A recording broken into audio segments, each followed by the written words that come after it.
एक तोते की कहानी। बहुत समय पहले की बात है। एक घने जंगल में एक तोता अपने दो बच्चों के साथ रहता था। उनका जीवन खुशी खुशी बीत रहा था।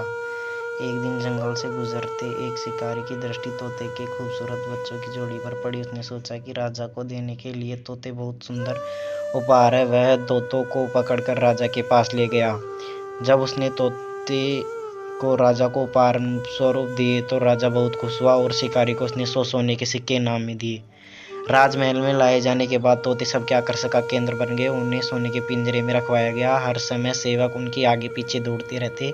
नाना प्रकार के ताजे फल उन्हें खिलाए जाते। राजा उनसे बहुत प्रेम करता था। राजकुमार भी सुबह सुबह उनके पास आकर खेला करता था। ऐसा जीवन पाकर दोनों तोते बहुत खुश थे। एक दिन छोटा तोता बड़े तोते से बोला, भाई हम कितनी खुश नसीब है जो इस राजमहल में लाए गए और ऐसा आरामदायक जीवन पा सके। यहाँ हर कोई हमसे कितना प्यार करता है, हमारा कितना ख्याल रखता है। हाँ भाई, यहाँ हमारी ज़रूरत की हर चीज़ बिना मेहनत के मिल जाती है। हमारा जीवन पहले से अधिक आरामदायक हो गया है।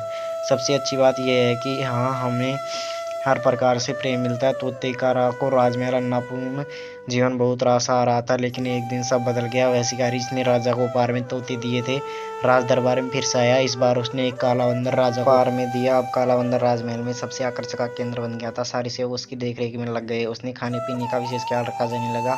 तोते के प्रति सबके ध्यान देना बंद कर दिया। यहाँ तक कि राजकुमार भी अब तोते के स्थान पर बंदर के साथ खेलने लगा। यह देखकर छोटा तोता बहुत दुखी था। वह बड़े तोते से बोला, भाई इस काले बंदर ने तो हमारी सारी खुशियाँ छीन ली। इसके कारण अब हमारी और कोई ध्यान नहीं देता। बड़ा तोता बोला, कुछ भी स्थायी नहीं रहता मेरे भाई, वक्त बदलते देर नहीं लगती।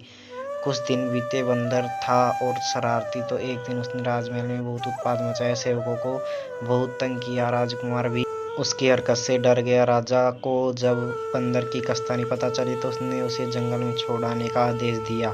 आदेश का पालन कर बंदर को जंगल में छोड़ दिया गया। उस दिन के बाद से तोते फिर से महल में सबसे आकर्षक का केंद्र बन गए। अब छोटा तोता बहुत खुश था। वह बड़े तोते से बोला, हमारे दिन फिर से वापस आ गए भाई। बड़ा तोता बोला, याद रखो मेरे भाई, समय कभी न एक जैसा नहीं रहता, इसलिए जब समय साथ न दे तो दुखी नहीं होना चाहिए। बुरा समय है तो अच्छा समय भी आएगा। छोटे तोते के बड़े तोते की बात समझ में आ गई और उसने तय किया कि अब बुरे वक्त में वह धैर्य बनाकर रखेगा। कोई भी चीज़ स्थायी नहीं रहती। इस समय के साथ हर चीज़ बदलती है, इसलिए मुश्किल समय में धैर्य बनाकर रखिए। Thank you so much.